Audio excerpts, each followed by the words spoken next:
you should know first and foremost, you can't recover for that. Because and I'm sober. You can drug test me, Tony. Tell me what's functional about working a 40-hour job and not having a penny in the bank. Being in school for 4 or 5 years and you have no credits to show for it. See, even that I'll challenge, because no matter what you say, you did not cause them to relapse. Okay, well, welcome back to Ask the Addict. My goal is to leave the folks that are watching this better.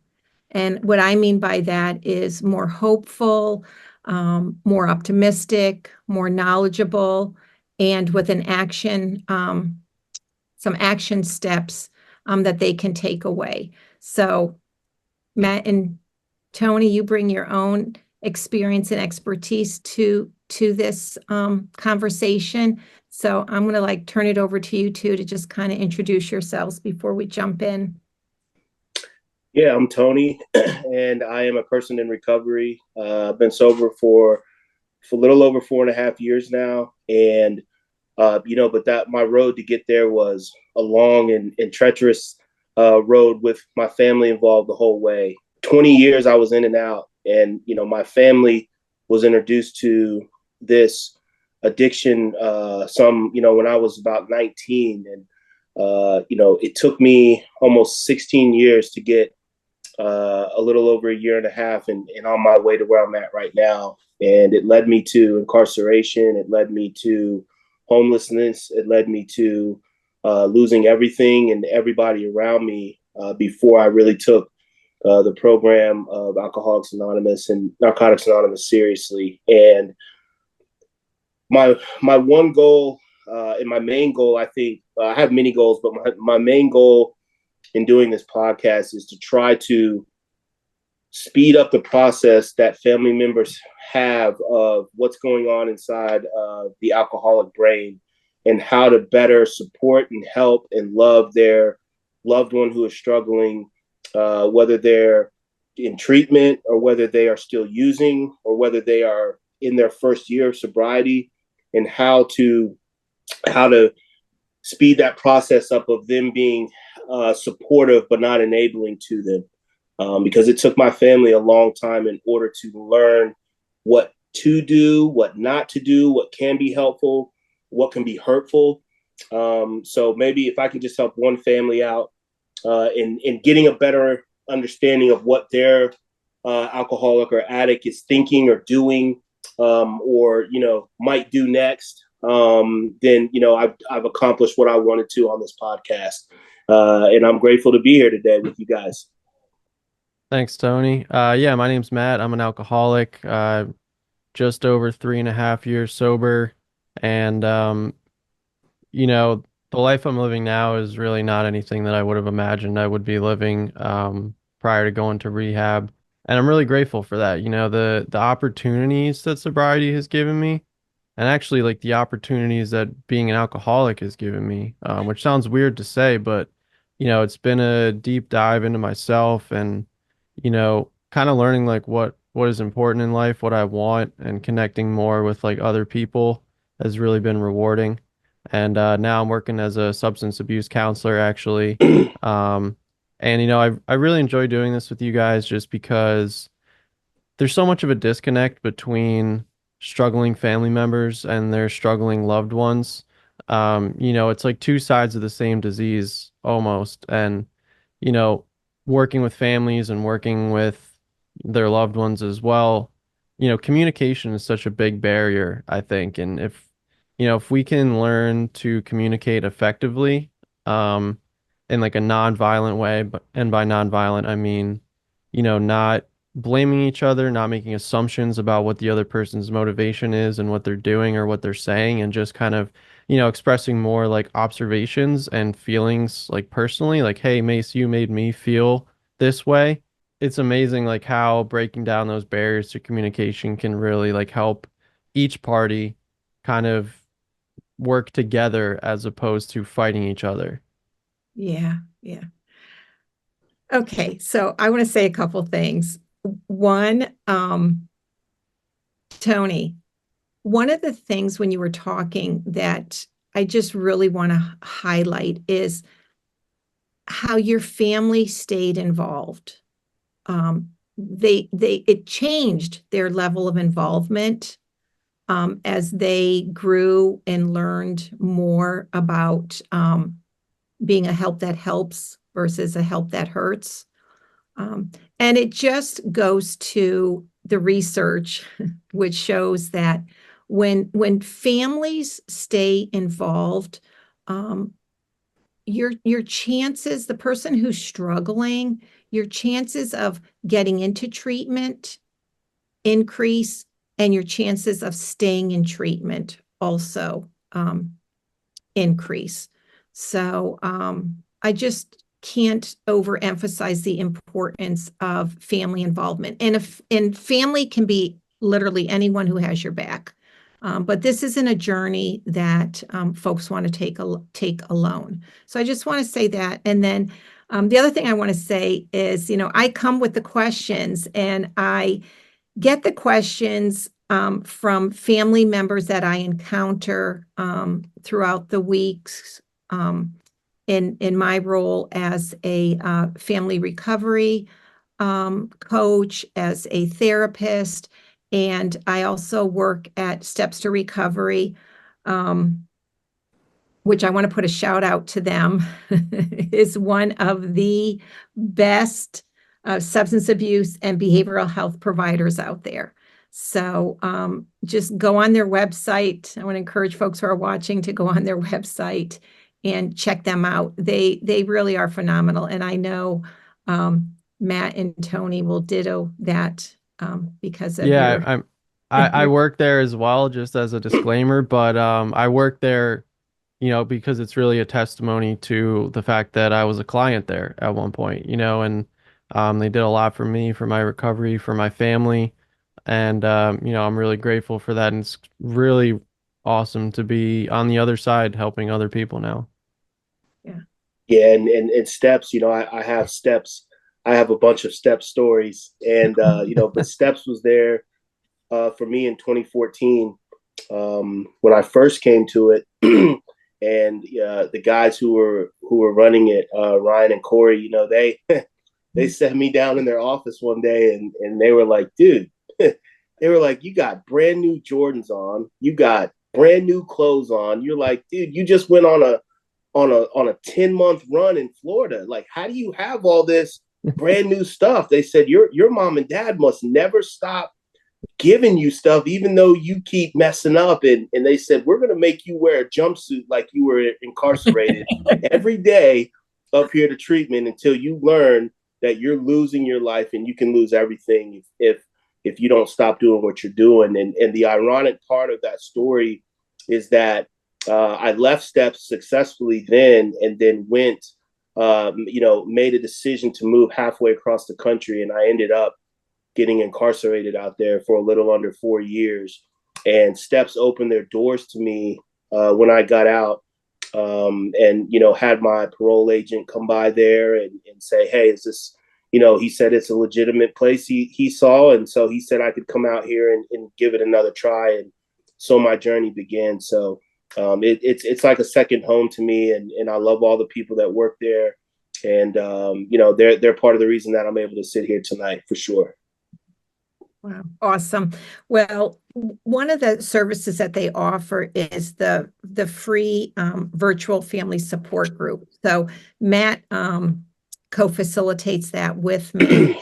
And a lot of our questions come out of, from the family support group, and then just the work that I do on an individual basis with folks. But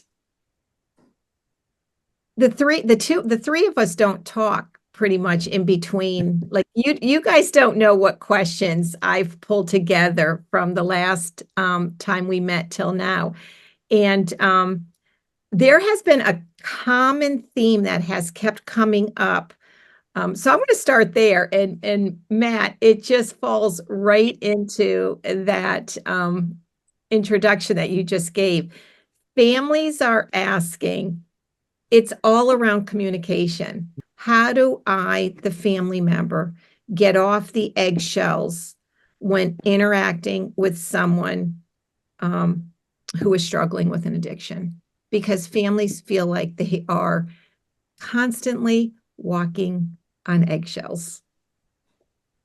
Yeah, I think it comes right back to what I was saying at the beginning, which is, you know, observe the behaviors or their actions or what they're saying, and then use that to say how that affects you. So rather than, hey, Tony, you're smoking crack and you're doing all these dumb things and you're like stealing and, um, you don't want to get sober and you love causing people pain in your life. Like those are a lot of assumptions that I'm making. I'm assuming that you don't want to get sober. I'm assuming that you enjoy hurting your friends and family. I'm, you know, kind of questioning your character rather than just saying, hey, Tony, you know, when you stole from me, it kind of made me feel like you didn't really appreciate me as your friend, or, this is what that did to me, rather than coming at it from a hostile point. Because how are you going to respond to me if I'm already name calling and associating blame with what you're doing? You're going to come back at me and say like how bad of a friend or parent I am, and I just don't understand, and you know I made you this, like whatever the story is, you're going to start blaming me right back. So if I can just keep it about myself and not assume anything about you, your thoughts, your motivations, I think that goes a long way, because that's not something that can necessarily be argued. Like, you did steal from me. That's a fact, right? Now what do we do about that? And like, that's what we need to talk about. So, Tony, before you answer, I have to put this out there. That is so hard to do because it's usually not an isolated incident. It's usually, you've been stealing from me, you've been stealing from me, you've been lying to me,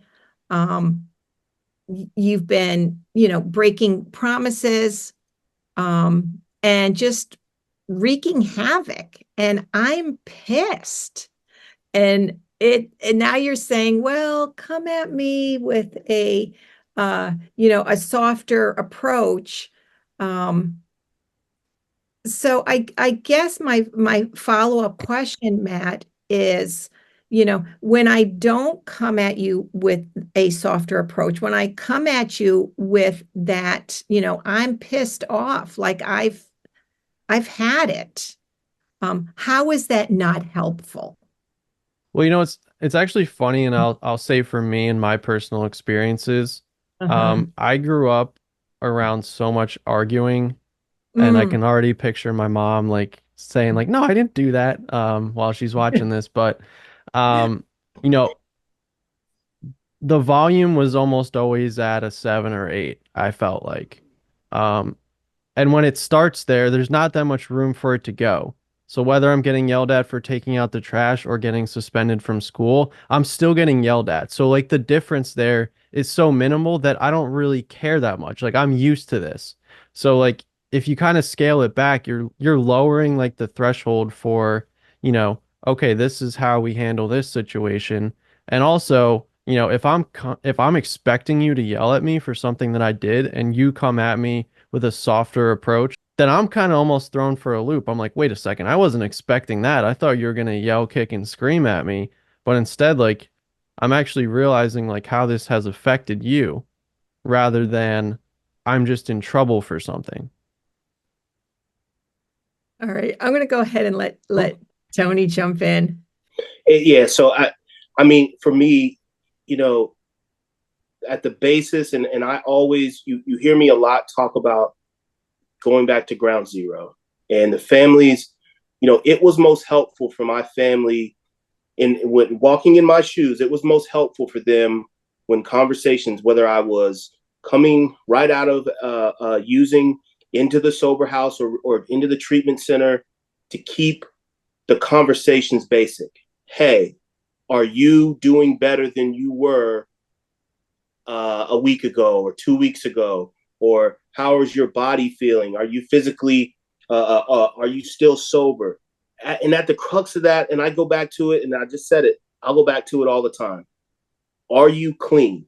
That means, have you had any drugs? Have you had any alcohol? Have you had any marijuana? Have you had anything foreign in your body since going into treatment, since going into the sober house? If the answer to that question from them is no, then that's where the family can, the prying needs to stop there, because here, for two reasons. Number one, you're never going to make me recover the way that I need to in order to stay sober. And that's a main key here. If I want to sit in my room for 20 hours, or if I want to go to the store for 4 hours and you are nervous about what I'm doing there, I get that. But listen, you're not going to make me recover the way I need to in order to stay sober. That's something that the family members have to turn over to whatever higher power or whatever belief that they have, and say, please be with my loved one while they're on this journey. If we start at the crux and say, hey, are you sober? If the answer to that question is yes, and you have good reason to believe that they're telling you the truth, or they are doing okay, maybe they didn't go to the meeting they said they were going to, or maybe they don't have a sponsor yet, or maybe you see something in their program that could be better. Guess what? You're not an alcoholic, and you're not an addict. And even if you were an alcoholic or addict in long-term recovery and you have that loved one out there, you should know, first and foremost, you can't recover for them. So you have to keep it at the basis of, are you doing better than you were when you were out there? Are you clean? Are you sober? Are you chemically free? The answer to that question is yes. And that's where the imaginary boundaries have to come. Whatever they're doing to do that, you have to let that be.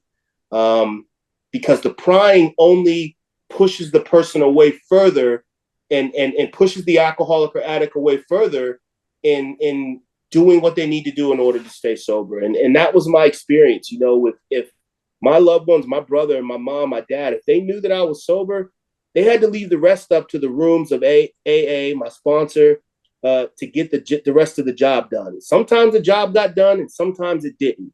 The job will be a continuous process when the time is right for that person. Yeah, just to kind of like follow up on that, I think that's a really interesting point, because, last week I kind of talked about, I think we were talking about relationships, and I said, like, let's put the alcoholism, the addiction aside for a second and just deal with this almost as if you're just dealing with another person. Like, so you have a son, pretend their drinking's not an issue, but they're just like not really doing anything, kind of lazy, like refusing to get work, not doing their laundry, showering, like whatever the thing that they're doing is. Like, how do you deal with that? Because it's not like, hey, you're an alcoholic and you're not showering because you're an alcoholic. It's like, no, you're an alcoholic and also you don't shower. Like, those two things can be separate, because we're all humans at the end of the day with like our own things. And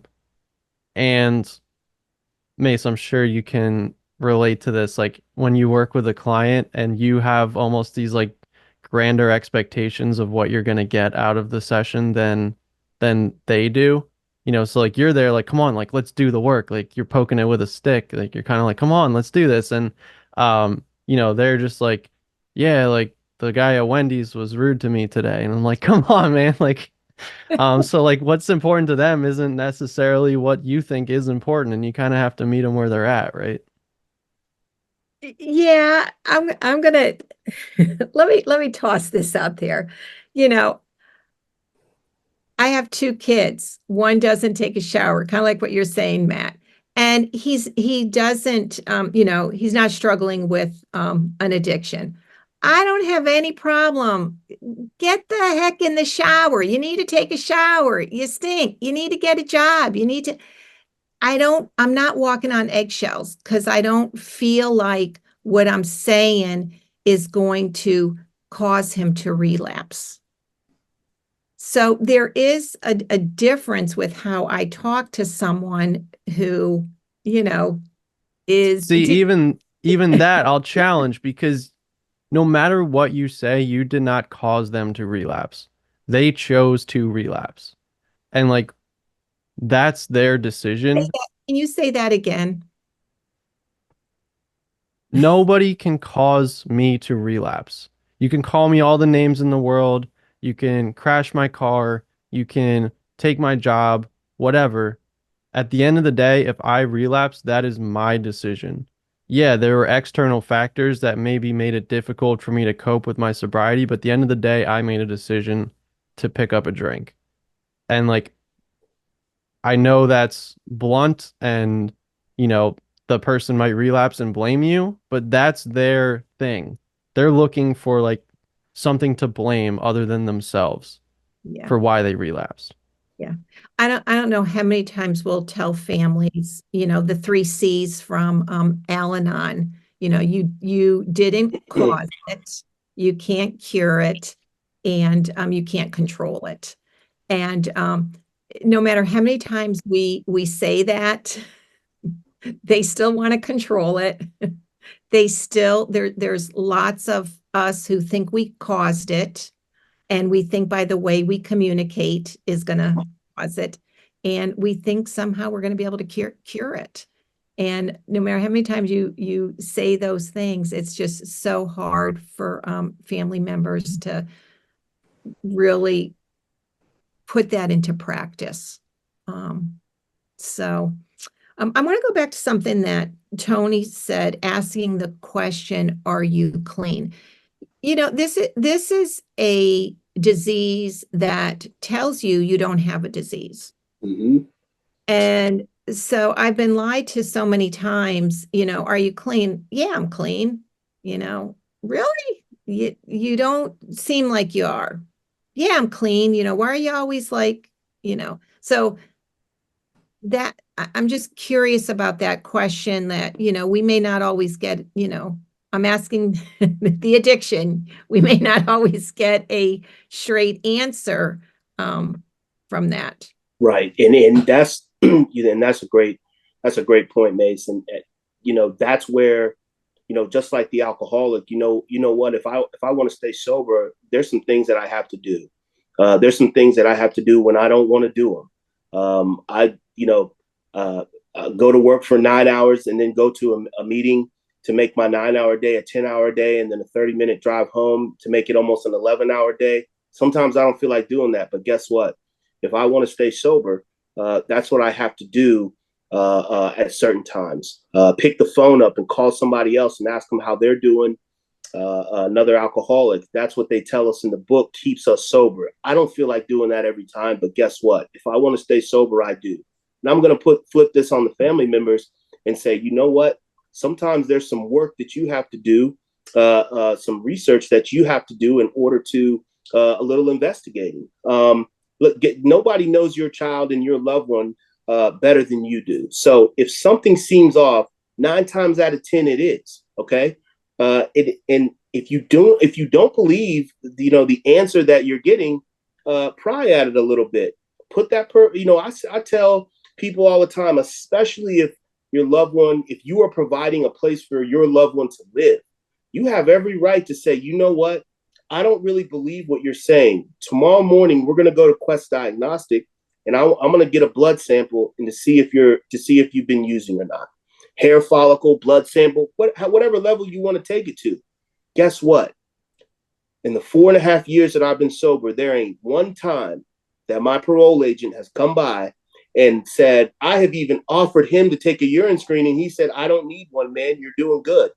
I mean, he's been doing this for 30 years. He knows who is getting high, who's not getting high. He can tell in probably 5 seconds. So I just say that to say, if your loved one's not hiding anything, the chances are they're going to be like, okay, I don't have the money to pay for it, but don't worry, we'll pay for it. We'll go pay the $30, whatever it is. Sometimes you have to do that. So it takes a little work in order to get the answers that you're looking for sometimes. And guess what? If your loved one is not there the next morning and is run off and is running the streets again, you got your answer right there. No, they were not clean this time. Guess we're going to try again.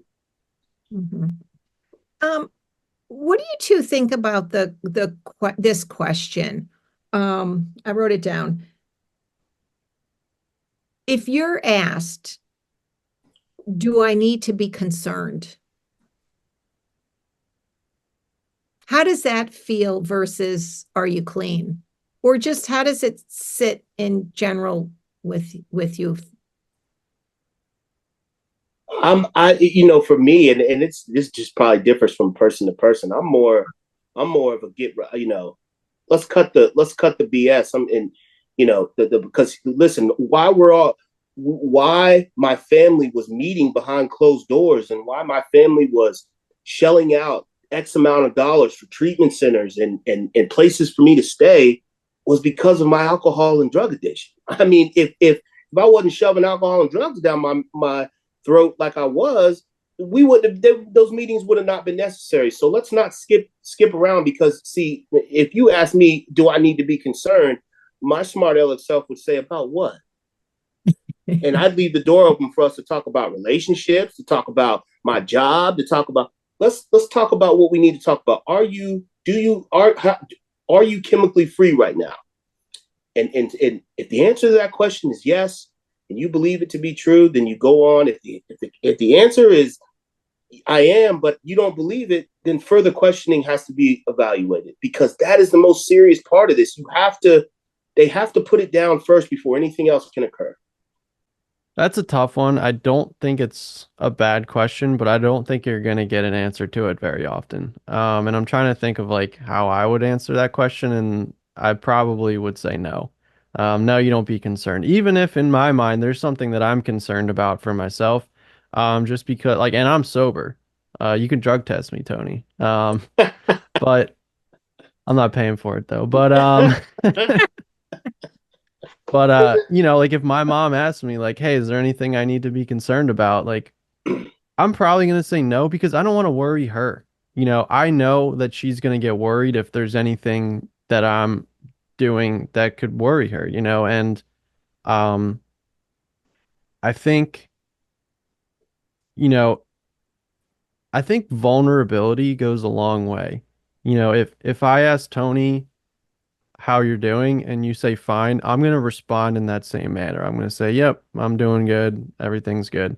But if I ask you how you are and you start telling me like, dude, like I'm kind of having a hard time, like, things aren't going great at work or like whatever, like I'm more likely to say, "Oh, this is someone that I can, talk to," because they're open in that way to talk about like what's going on. So, I'm not saying like invent a problem or like tell them, you know, whatever's going on in your life necessarily, but I think making it a two-way street of dialogue rather than like an interview or an interrogation of like, "What are you doing, Tony?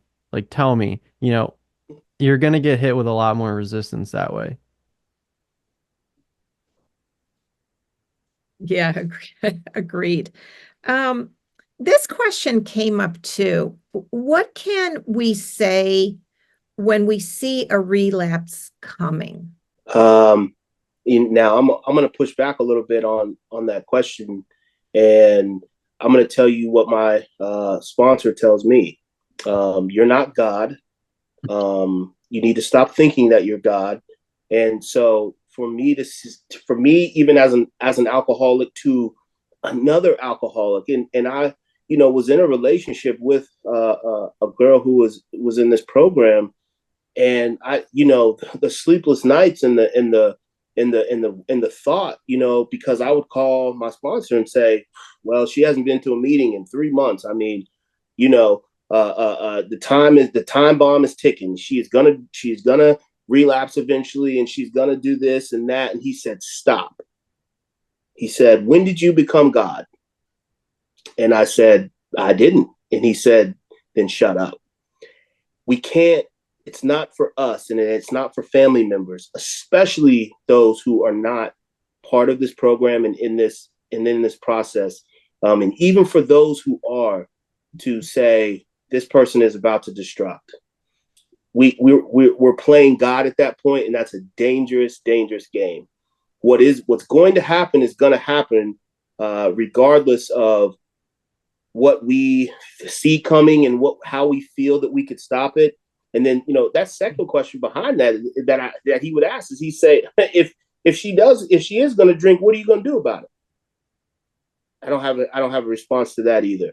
So they have to be really careful in seeing a relapse. I don't think any of us are qualified to even say we see a relapsing person, because this can look, recovering and staying sober looks different for every person. Yeah, it's I'm back, but go ahead, Matt. I think the if there's someone who has a history of relapse, it's easier to identify those patterns. And that's where it kind of comes back to like, hey, I noticed, Tony, when you said you were doing the best, you were going to meetings all the time, you were calling your sponsor, you were going out to the diner with the guys. And like I've noticed like you haven't really been seeming to do that lately. Um, and I'm just like making sure everything's okay, you know, rather than again accusing them of like, you're not going to meetings, you're doing this and that, you don't care about your recovery anymore. Um, and like you can say like I've noticed in the past when you start to do these things is when you maybe slip up. And like that way you can use evidence to like inform your conversation. But everyone's recovery does look different. Like some people are 15 years sober and they go to a meeting 7 days a week. Other people are 15 years sober and they haven't hit a meeting since, they were 2 years sober. And like what works for one person doesn't always work for another person. Um, but I think everyone kind of has their own system that they use to stay sober, whatever that is. And like that's an observable behavior of, hey, you're isolating a lot. I notice when you're isolating, that's when you're usually like telling me that you're like kind of depressed or tired all the time or not motivated. Like, what happened to like going to the gym? You used to love doing that. Like, ask those kinds of questions. I think what you're both saying is that there are things that we can do and communicate. But it's the way we say them and the way we communicate them. One of the things, and Matt, you've heard me tell the families this, there's, three types of business. There's my business, your business, and God's business. And, what Tony's saying, it's not my business. If somebody relapses, it's not my business. That's what I'm hearing you saying. That's God's business. So what is my business? There's somebody that I love, I care about, and I'm seeing the signs of a relapse coming because I do know them. And so what is my business in that? And I just love how you framed that, Matt. It's to just be, a loving mirror, to just say what you see in a loving way, but to also keep it's still at the end of the day their business, what they do with what you're mirroring to them. They get to decide whether they're going to get help, reach out, or if, and especially in early recovery, there's the post-acute withdrawal symptoms where I can just be feeling depressed, down. I don't feel like doing anything, and it doesn't mean I'm about to relapse.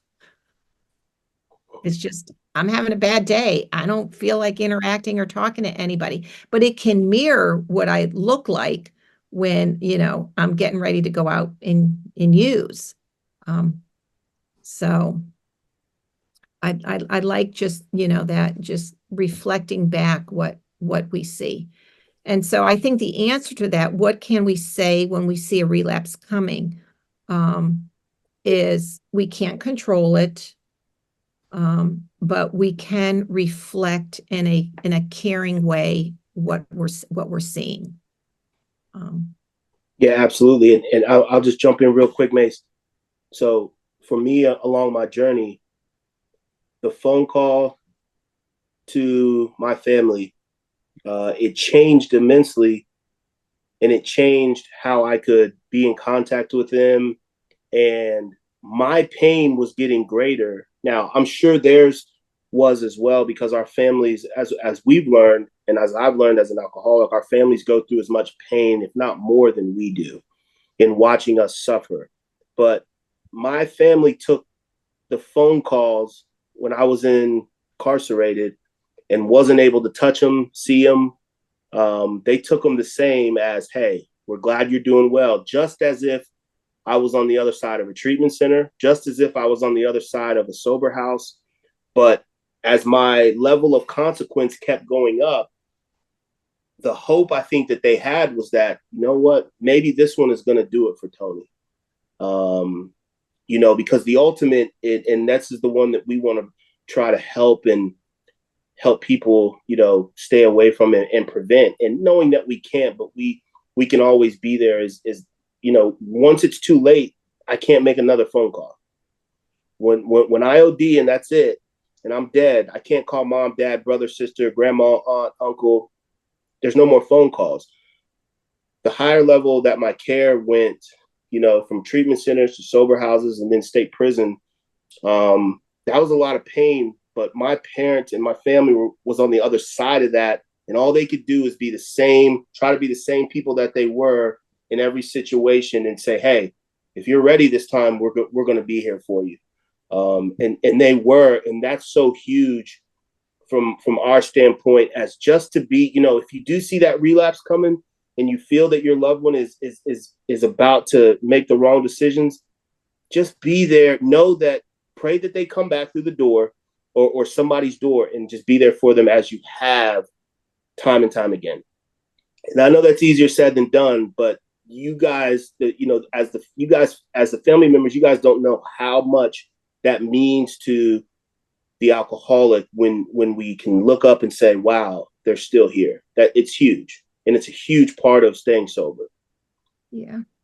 It's kind of, like Tony said, easier said than done. This isn't something that, like, you watch this and all of a sudden, your communication style is totally different. Things don't bother you as much, and like you have all the answers, but it's a starting place for like the journey that someone can take. And this is, something I think all three of us probably work on still to this day. But if you see a storm coming, you can sit there and get angry at the storm, or you can plan for how to protect yourself from the storm.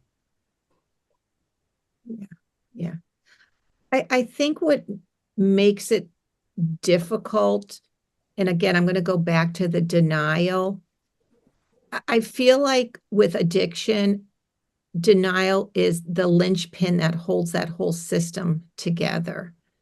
And so it's like, how do you communicate in a way that peels back layers of denial, so that the person who's struggling with the addiction, you're kind of like helping to peel back the layers so that they can see what addiction is doing to them.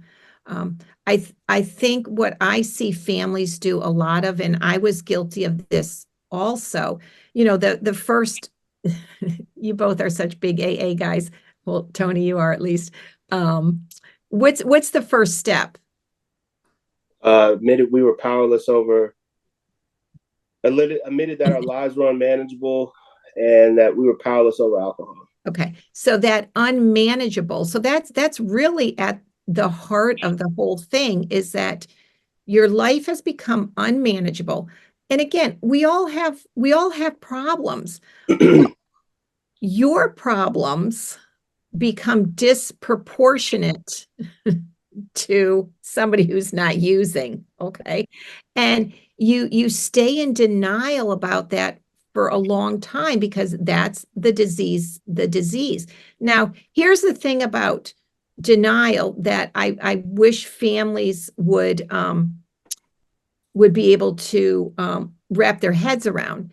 You can only be in denial so long. The consequences are eventually going to catch up with you. But what I see is family members prevent those natural consequences, and they keep propping the person up and over functioning for them, so that those natural consequences of denial don't happen. And so where communication comes in is if we could just say, okay, your life is unmanageable. You got a DUI, you weren't able to finish school, you dropped out, you got fired from your job, you're constantly fighting, you're missing important family events, you don't show up when you say you're going to show up. So that's an unmanageable life. And then when problems come up, you're not handling them. And so if family members could just, and I'm saying could just, keep pointing out in a caring, loving, concerned way, hey, your life is unmanageable, and pointing out those areas where it's unmanageable. I think, and I'll ask you because I'm not a person in recovery, I think that would help close that gap from use to recovery. It would help bridge that gap. What do you two think about that? Yeah, I was talking to someone today and I said, "Hey, can you describe the progression of your substance abuse?" Mm. And they said, "Well, it started off pretty fun and then consequences started." And that from the line of delineation there, when the consequences started is when it was a problem. Before that, we're just having fun, life's good, and then like, oh wait, I, got a DUI or I got arrested or I crashed my car or, whatever thing happens. And you're right, we can't deny those consequences as much as we want to because the consequences are our greatest teacher. Mm. Um, and if you're telling me to get a job, but the whole time I'm not getting a job, you're providing me food and transportation and, whatever I need to functionally survive, like I'm kind of like, well, I don't need to get a job. Everything's paid for, money grows on trees, I guess, and it's not until like, oh, wait, I don't have any money. I can't get anything or do anything. Then it's like, okay, I need to get a job, and it's the same thing for like, if there's no consequences to my actions, then I don't see why I'm doing anything wrong. Yeah, yeah, yeah. And so if we could just stand back and just, that's what we're communicating, that like, hey, you lost your job.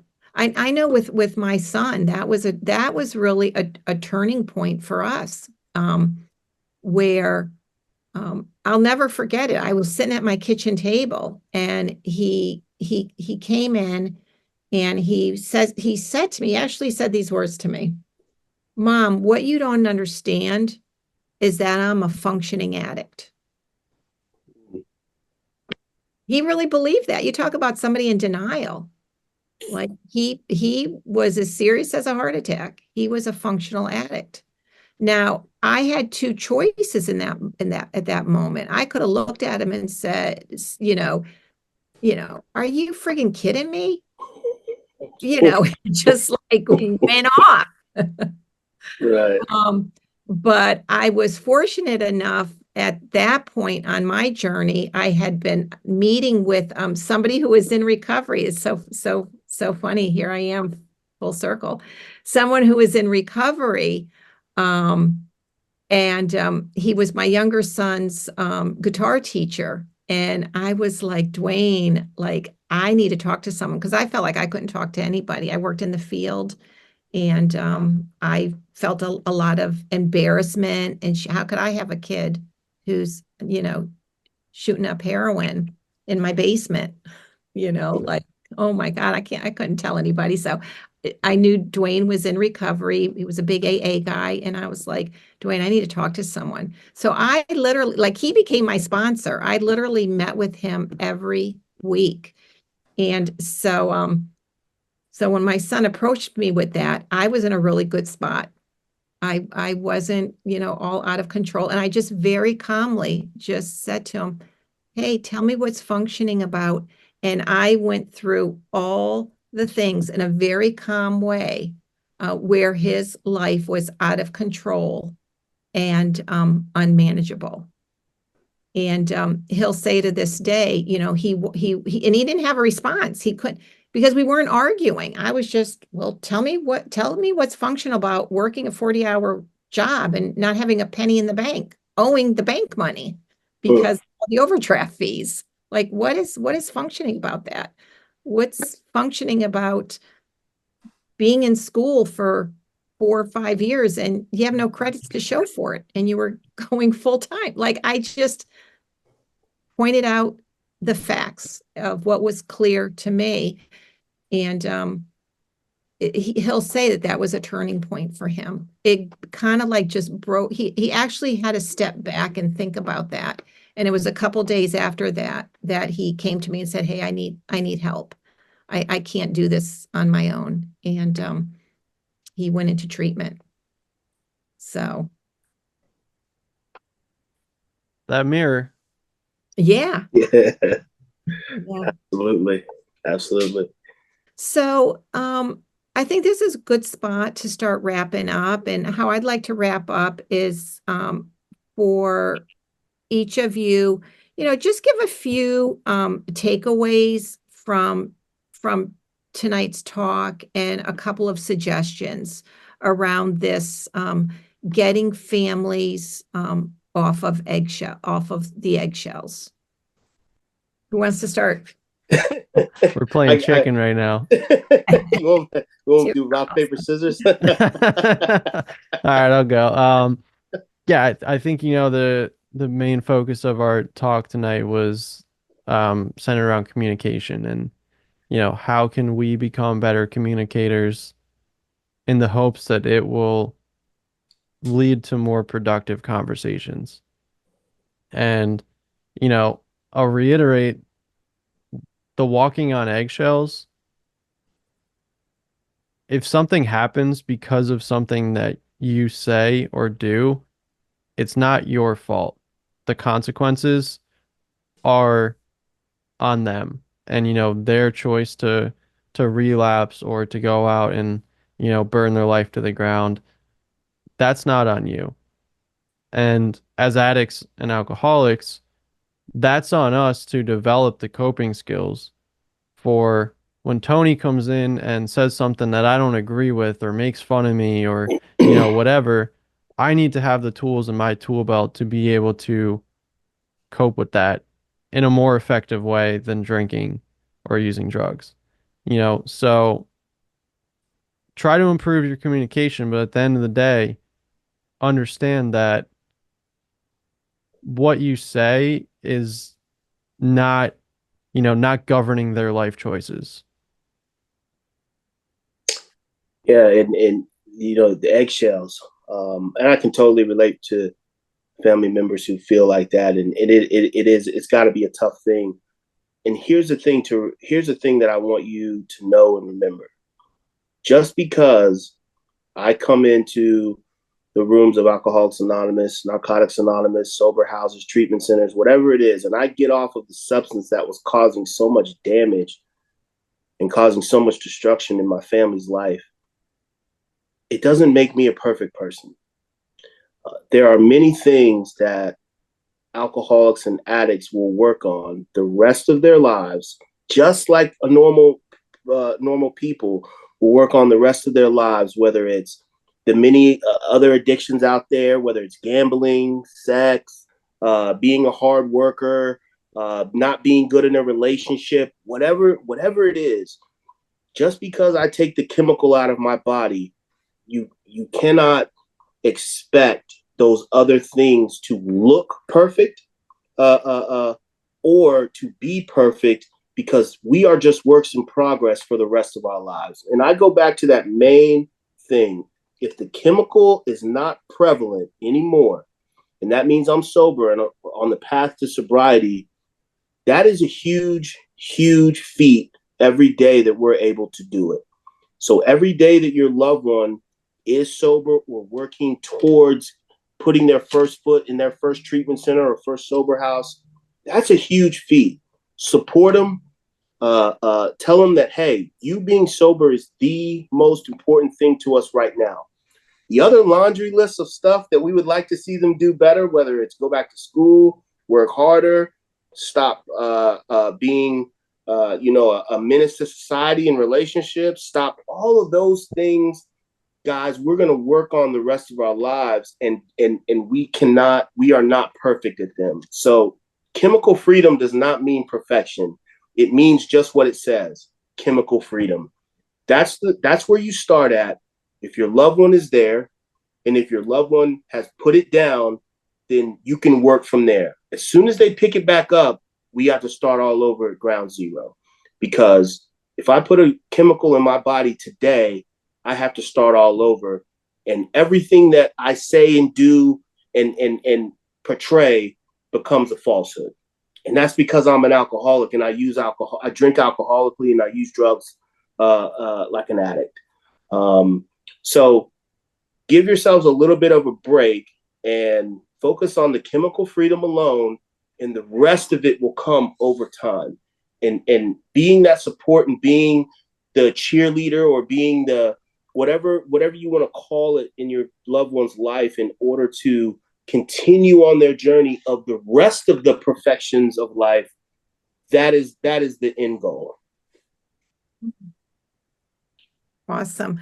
I was taking a couple notes while y'all were talking, and I want to just add, when we talk about communication, one of the things I'd love for our listeners to take away is to really to learn how to feel compassion and empathy and to be able to express it. Because showing an understanding and compassion for someone's struggle, I think goes a long way. Sometimes it's not even what you say, it's how you say it. And so just knowing that you care and you have compassion, and that goes for themselves too. We as family members, we're not perfect either. We struggle too. And for us to have some self-compassion for ourselves too, Right. that this is a tough journey for everyone. And there's a lot of emotion in it. There's on the one side, and I think, Matt, you said it earlier, it's like almost this two sides of the same coin. There's worry, there's shame, there's guilt, there's anger, there's anxiety, there's stress. So we're both experiencing all of that. And I always say to the folks I work with, you can be angry. We get to be angry, but just keep in mind, when you're angry, you're 41% dumber. And I can't afford that. None of us can. None of us can, because with addiction, we have to be strategic, and we have to be at least 5 steps ahead of it. Yeah. And if we're operating from a space of anger and anxiety and worry, then our vision, our perspective has just gotten real narrow.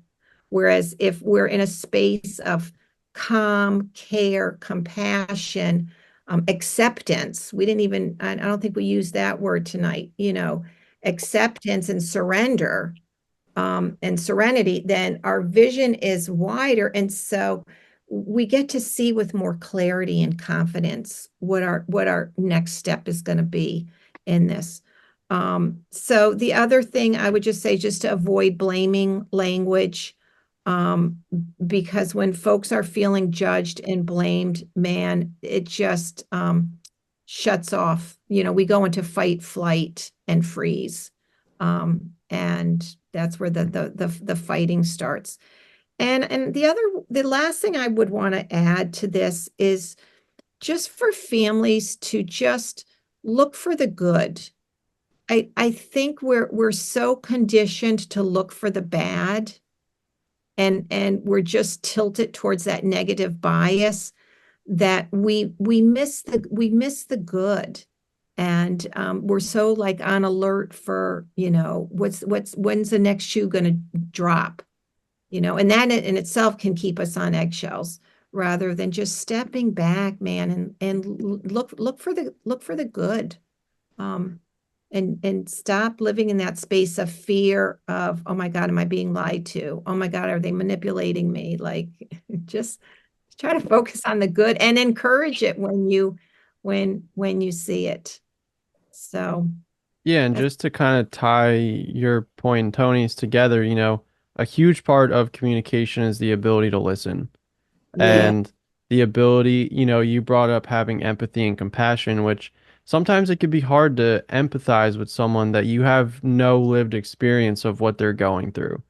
So if I haven't had a drinking problem, it can be hard to understand why that you would have a drinking problem. But if I can listen to you and understand that the addiction is not the problem. It's the symptom of the problem manifesting, So like when I listen to you and say, well, like, what does this do for you? Like why, most people don't just drink and ruin their lives because like they find it fun, right? It's, hey, I'm seriously depressed or I'm really sad or I'm deeply insecure and this is the way that I cope. I don't know how to talk to people if I'm sober, and like those are the things that when we get into recovery, those are the things that we're working on. And like that's the point of AA and the steps and treatment and therapy and, you know, understanding that like, hey, at their core, this is a person that is in pain and they're suffering.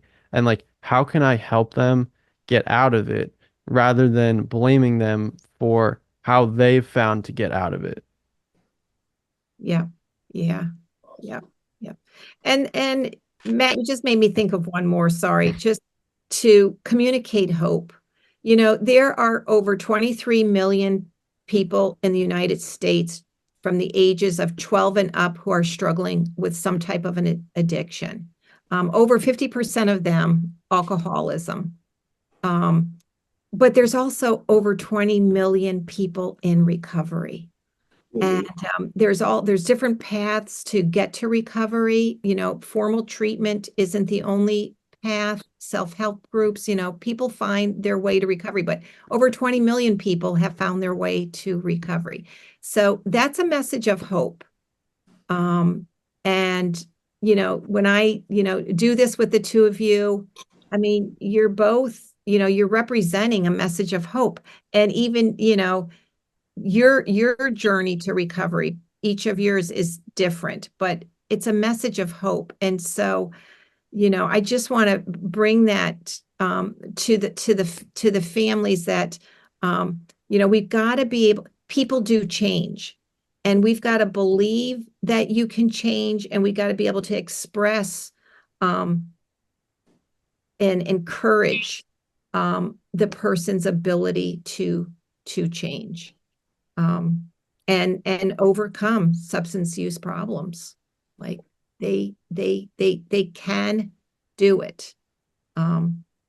So, all right. In closing, then,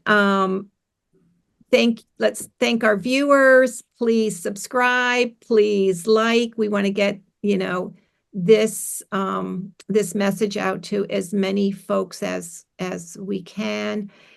Please put your questions in the comments. This YouTube podcast is for our listeners. Like we want to be able to bring unfiltered questions and get a greater understanding of addiction and how we can be a help that helps and not a help that hurts. Thanks, everyone. Thank you, guys. Thanks, guys.